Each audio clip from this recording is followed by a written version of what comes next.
Pemirsa, Kejaksaan Agung menetapkan Jaksa Pinangki Sirna Malasari sebagai tersangka terkait skandal buronan kasus hak tagih Bank Bali Joko Sugiarto Tjandra. Kejagung telah mengantongi bukti keterlibatan Pinangki dalam sengkarut kasus Joko Tjandra.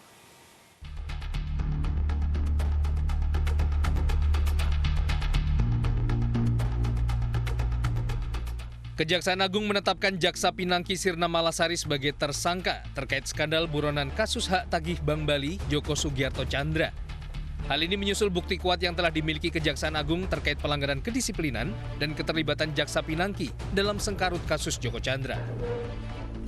Tadi malam, penyidik berkesimpulan berdasarkan bukti-bukti yang diperoleh telah dirasakan cukup diduga terjadi tindak pidana korupsi sehingga ditetapkan tersangkanya, yaitu inisialnya PSM. Setelah ditetapkan sebagai tersangka, maka pada malam kemarin atau tadi malam, penyidik langsung melakukan penangkapan terhadap tersangka dan pada malam hari itu juga dilakukan penahanan selama 20 hari ke depan. Sebelumnya 29 Juli lalu, Jaksa Pinangki telah dicopot dari jabatannya sebagai Kasubag Pemantauan dan Evaluasi Biro Perencanaan Kejaksaan Agung. Hal ini menyusul dugaan keterlibatannya dalam kasus surat jalan Joko Tjandra. Sebelum ditetapkan tersangka, Masyarakat Anti Korupsi Indonesia atau MAKI mendesak Komisi Kejaksaan untuk memecat dengan tidak hormat Jaksa Pinangki lantaran diduga menerima uang atau janji dari narapidana korupsi hak tagih Bank Bali Joko Tjandra. Terkait dengan Pinangki, saya meminta kepada Komisi Kejaksaan untuk segera mengirim rekomendasi kepada Presiden RI, karena beliau apapun lembaganya Presiden, untuk menyatakan bahwa harusnya Pinangki dicopot dari jabatannya, dipecat secara tidak dengan hormat, bukan hanya dicopot dari jabatannya. Kedua, juga merekomendasikan pada Presiden untuk memerintahkan Jaksa Agung untuk memproses yang bersangkutan secara pidana. Terus ketiga, juga meminta pada Komisi Kejaksaan, karena saya sudah mengadu tapi nampaknya ada tarik ulur Pinangki ini seperti dilindungi, dugaan saya kan begitu kan. Maka memohon kepada Komisi Kejaksaan untuk menyampaikan pada Presiden bahwa Jaksa Agung tidak kooperatif dengan Komjak dalam hal urusan Pinangki. Jaksa Pinangki diduga bertemu dengan Joko Tjandra di Malaysia pada 12 dan 25 November 2019. Pinangki berangkat ke negeri jiran bersama mantan kuasa hukum Joko Tjandra, Anita Kolopaking. Dari Jakarta, Tim Liputan iNews melaporkan. Ya, Jaksa Pinangki Sirna Malasari ini menjadi salah satu sosok di balik melenggangnya buron kasus hak tagih Bank Bali Joko Tjandra ke Indonesia. Pinangki kini menanti pidana atas perbuatannya yang dinilai melanggar hukum dan melindungi orang paling dicari selama 11 tahun terakhir.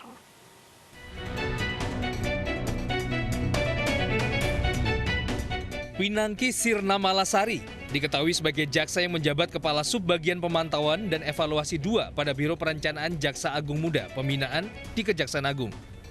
Pinangki mendapat gelar Doktor Hukum dari Universitas Padjadjaran Bandung dengan disertasinya terkait pemberantasan korupsi di KPK. Dari hasil laporan harta kekayaan penyelenggara negara, harta kekayaannya bertambah 227% selama 11 tahun terakhir.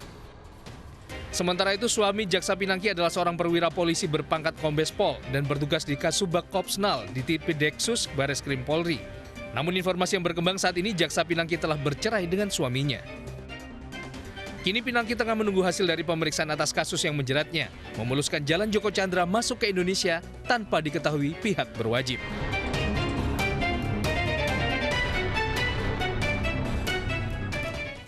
Tidak hanya Jaksa Pinangki, sejumlah pejabat terseret kasus Joko Tjandra dari perwira tinggi hingga lurah karena disebut-sebut memuluskan jalan Joko Tjandra masuk ke Indonesia. Mereka yang terseret dicopot jabatannya dan bahkan berujung pidana.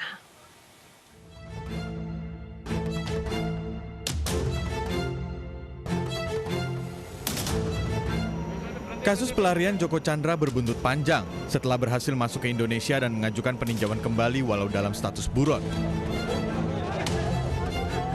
Sejumlah nama pun terseret dalam pusaran kasus Joko Chandra dan berimbas pencopotan jabatan bahkan pidana.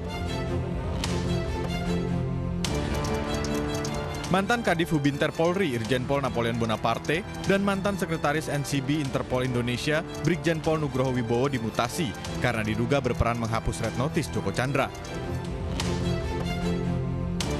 Sementara Brigjen Pol Prasetyo Utomo yang merupakan pejabat di Bareskrim Polri yang menerbitkan surat jalan untuk Joko Chandra dicopot juga dari jabatannya dan ditahan di Mabes Polri. Jaksa Pinangki Sirna Malasari juga dicopot dari jabatannya sebagai Kepala Subbagian Pemantauan dan Evaluasi 2 Kejaksaan Agung setelah diduga terlibat gratifikasi. Pinangki juga melanggar disiplin karena bepergian ke luar negeri tanpa izin untuk bertemu Joko Chandra.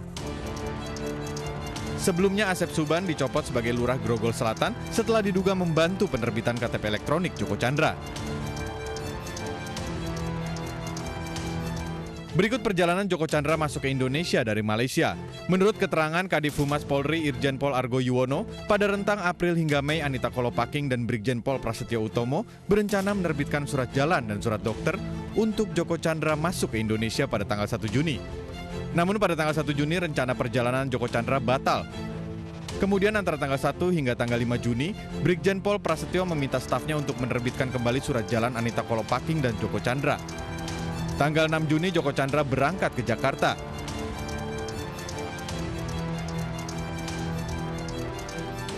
Kemudian pada tanggal 8 Juni Joko Chandra membuat KTP di Kelurahan Grogol Selatan dan kemudian mengajukan peninjauan kembali atas kasusnya ke PN Jakarta Selatan. Sore harinya Joko Chandra kembali ke Pontianak dan kemudian masuk ke Malaysia secara ilegal. Pada 20 Juni, Joko Chandra kembali ke Jakarta dan membuat paspor pada 22 Juni di kantor imigrasi dan langsung kembali ke Pontianak.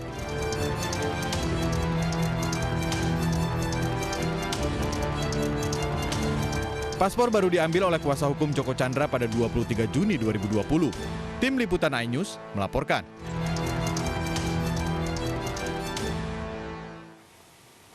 Pemirsa, Mahkamah Agung menolak gugatan uji materi yang diajukan Komunitas Pasien Cuci Darah Indonesia atau KPCDI terkait kenaikan iuran BPJS Kesehatan.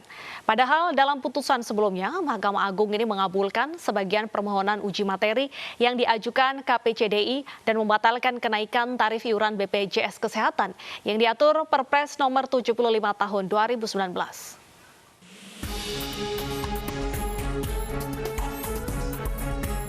Gelombang protes terhadap naiknya tarif iuran BPJS Kesehatan terus mengemuka hingga ke meja hijau. Upaya Komunitas Pasien Cuci Darah Indonesia atau KPCDI yang menggugat kenaikan iuran BPJS Kesehatan berujung penolakan dari Mahkamah Agung. Mahkamah Agung menolak gugatan KPCDI atas uji materi peraturan Perpres nomor 64 tahun 2020 tentang tarif baru BPJS Kesehatan. Dengan demikian, kenaikan iuran BPJS Kesehatan per 1 Juli 2020 tetap berlaku. Penolakan MA terhadap uji materi diketok palu pada 6 Agustus 2020 lalu.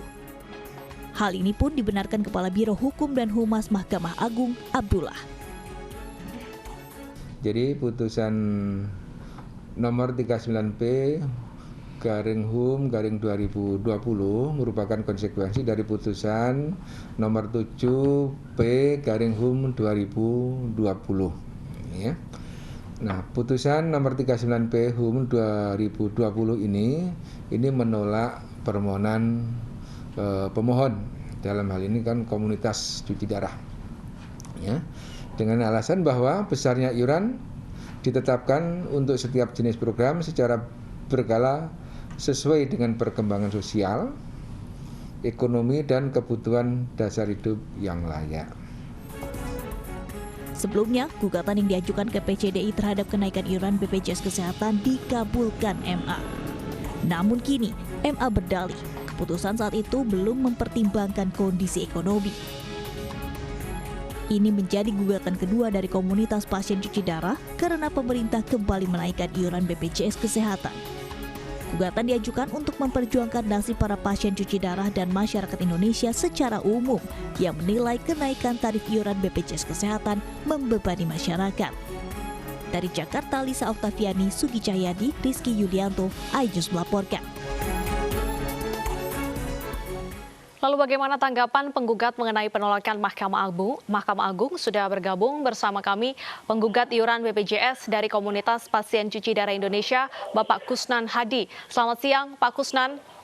Selamat siang, Mbak. Baik, Pak Kusnan, bagaimana tanggapan Anda dengan ditolaknya permohonan Anda pada uji materi kedua ini? Sangat gimana ya untuk merasakan kepedihan ya bahwa penolakan saat ini adalah kepedihan yang mendalam bagi kami dan beberapa masyarakat Indonesia pada umumnya. Ketika Indonesia saat ini dilanda pandemi, biaya kesehatan nggak bisa turun, bisa merasakan lah kepedihan yang baru saya dengar ini dari iNews TV saat ini ketika gugatan kami tidak diterima oleh MA, tidak dikabulkan oleh MA. Ya, apalagi yang harus kita perbuat? Kita harus menerima dengan sepenuh hati atau menerima dengan tangis. Ini yang pemerintah yang harus mengerti saat ini. Baik. Nah, ini seberapa besar dampak dari kenaikan BPJS ini mungkin terhadap pasien cuci darah, Pak? Kalau melihat bukan hanya pasien cuci darah sih ya, banyak pasien yang memang belum tertangani oleh BPJS. Kalau melihat ini, malah ketika putusan MA ini tidak mengabulkan, saya yakin besok mulai putusan MA ini keluar, akan banyak berbondong-bondong warga yang kelas 1 akan turun semua kelas 3. Ini akan banyak membebani pemerintah. Yakin kan gitu. Sebab kemarin ketika masih dengan taraf dikabulkan awal kemarin, banyak yang menunggu tentang gugatan ini. Ketika gugatan ini sudah final, saya yakinlah pemerintah akan lebih dalam pembiayaan besok ini. Banyak orang yang kelas 1 akan turun ke kelas 3. Banyak orang-orang yang kaya akan mengaku miskin. Sebab apa? Kemarin dia bisa berjalan dengan tanpa 2 kali lipat kenaikan ini.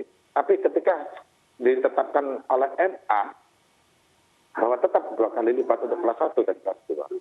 Saya yakin akan banyak yang turun ke kelas 3 besok.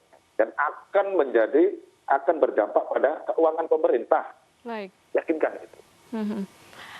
Nah, ini apa yang kurang dari BPJS menurut Anda sehingga tidak relevan sekali jika harus dinaikkan terlepas dari saat ini kita menghadapi kondisi COVID-19? Kalau saya melihat mulai awal kemarin ketika ditanyakan kawan-kawan, manajemen BPJS itu benahi dulu. BPJS di dalamnya ini keropos kan gitu. Berapa gaji berapa saya yakin benahin dulu presiden, benahin dulu manajemen BPJS. Jangan naikkan dulu. Kita bersyukur masih berapa bulan, 1 bulan sudah dinaikkan lagi. Dengan hitungan bahwa ini akan membantu yang ini akan menutup yang ini. Besok ketika MA ini sudah menetapkan, banyak yang akan turun dari kelas 1 ke kelas 3. Yakinkan itu. Dan ini akan membawa beban pemerintah juga. Dan gitu. Baik, selama ini pasien cuci darah yang mungkin berada dalam komunitas Anda, ini apakah mengeluhkan mereka ketika melakukan cuci darah terkendala dengan mungkin aturan-aturan BPJS? Ada keluhan seperti itu? Kalau yang saya terima bukan hanya di cuci darah, Mbak ya, di segala pasien. Kalau keluhan sama sih ya, penerimaan ini sama sebenarnya, kelas 1, kelas 2, kelas 3 itu sebenarnya sama. Untuk segala pasien, kan gitu, untuk segala. Cuma nominal, memang sedikit, tapi dengan nominal 2 kali lipat yang kelas 1 itu dengan turun hanya berapa persen saja, kita anggap besar, kan gitu. Ada yang bilang, nggak apa-apa sedikit-sedikit amal ini bukan dipaksa, kan gitu. Sebab masyarakat Indonesia bukan masyarakat ekonomi ke atas, ekonomi tengah ke bawah. Dengan ditolaknya gugatan kita dengan putusan baru itu, jelaslah selain pemerintah akan terbebani, kalau melihat itu, masyarakat yang setengah ini juga terbebani. Sebenarnya ingin membantu mereka kayak kemarin. Oh, banyak yang kelas 3, biarlah kita tetap kelas 1 kan. Baik. Nah, ini apa langkah KCDI selanjutnya? Apakah akan kembali mengajukan gugatan atau menerima keputusan ini? Kalau dalam kita masih belum dialog dengan para pendamping pengacara kita. Masih adakah langkah untuk menggugat kembali di taraf yang lebih tinggi? Gitu. Kalau enggak, ya kita terima, tapi apa? Dengan menangis. Masyarakat menerima dengan menangis. Dengan kondisi saat ini, kesehatan banyak yang menurun, BPJS dinaikkan. Harus apa? Harus menerima kan? Menerima tapi dengan apa? Bukan tangan terbuka, tapi dengan menangis. Saya bilang ini adalah kegagalan dari tim kesehatan, dari BPJS. Baik, semoga pemerintah mendengarkan juga aspirasi dari komunitas cuci darah Indonesia. Terima kasih Bapak Kusnan Hadi atas waktunya bergabung bersama kami di iNews Siang.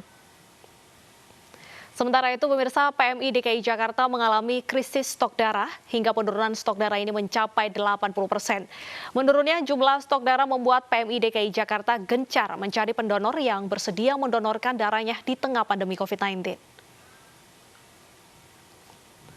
Menurunnya pasokan stok darah karena masyarakat membatasi kegiatan dengan tidak keluar rumah atau WFH selama pandemi COVID-19. Untuk mencukupi kebutuhan pasien, pihak PMI Jakarta meminta keluarga pasien untuk mendonorkan darah agar kebutuhan pasien tetap tercukupi. PMI juga menjamin proses donor tetap aman dengan mengedepankan protokol kesehatan.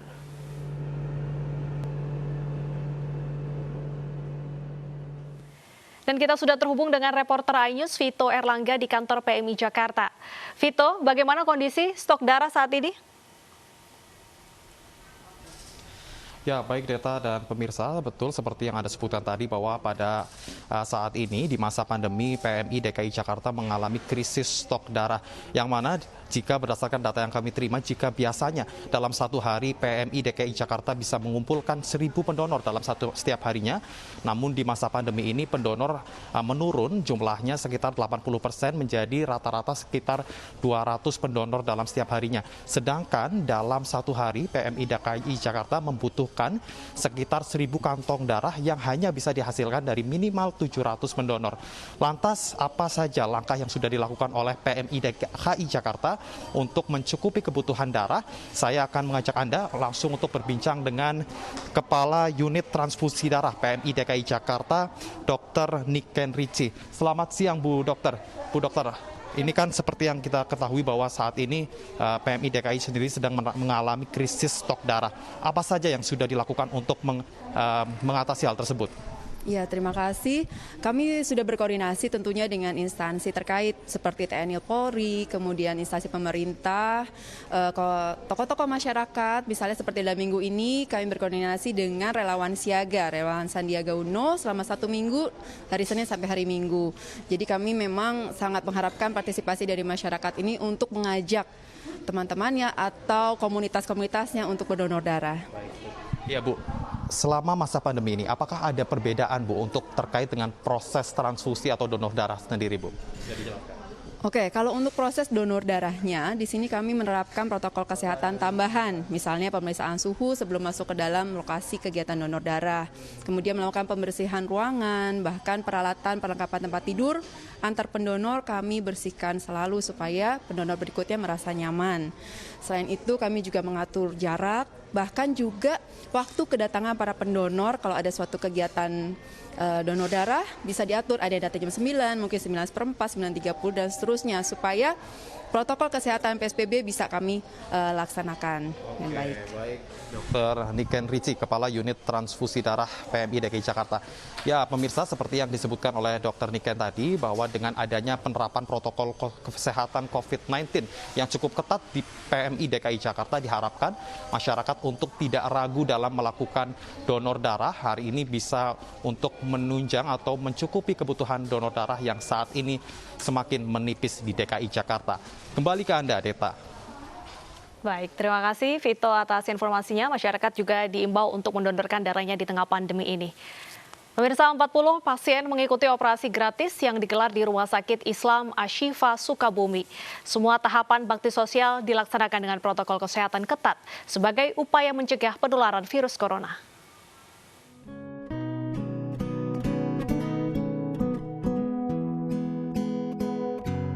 Sejak pagi Rumah Sakit Islam Ashifa Sukabumi telah ramai oleh para peserta operasi katarak yang mulai berdatangan dari berbagai daerah di Jawa Barat. Dengan menjalani protokol kesehatan yang cukup ketat, para pasien ini menunggu antrian untuk diperiksa sebelum dioperasi. Sebanyak 40 pasien hadir dalam operasi katarak gratis yang digelar oleh MNC Peduli melalui Yayasan Jalinan Kasih ini. Kalau belajar itu harus dari dekat, nggak bisa lihat dari jauh ke papan itu. Mungkin kalau nggak ada ini belum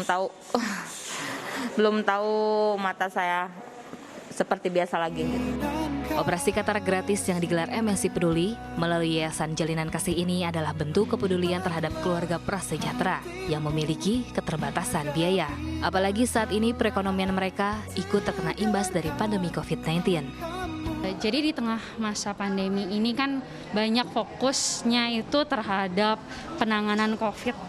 Tapi yang kita ketahui juga masih banyak di Indonesia gitu yang penderita katarak. Jadi kita di MNC Peduli tetap memperhatikan salah satu program yang kita jalankan setiap tahunnya adalah operasi katarak gratis, dan kita tetap menjalankan ini bersama Rumah Sakit Ashifa dan tentunya dengan protokol yang ada gitu dalam masa pandemi COVID ini. Mudah-mudahan nanti di tahun 2021 kita bisa bekerja sama kembali sehingga Rumah Sakit Islam Ashifa bisa kembali melaksanakan kegiatan-kegiatan yang memang sudah ditunggu oleh warga. Operasi katarak bagi warga yang kurang mampu menjadi program rutin MNC Peduli. Oleh karena itu, bagi pemirsa yang ingin menyalurkan donasi dapat mengirimkan ke rekening MNC Peduli. Karena donasi Anda bisa meringankan beban sesama. Tim Liputan iNews melaporkan. Polisi segera panggil pemilik travel yang diduga bodong dalam kasus kecelakaan maut di Tol Cipali. Tetaplah bersama kami untuk informasi selengkapnya.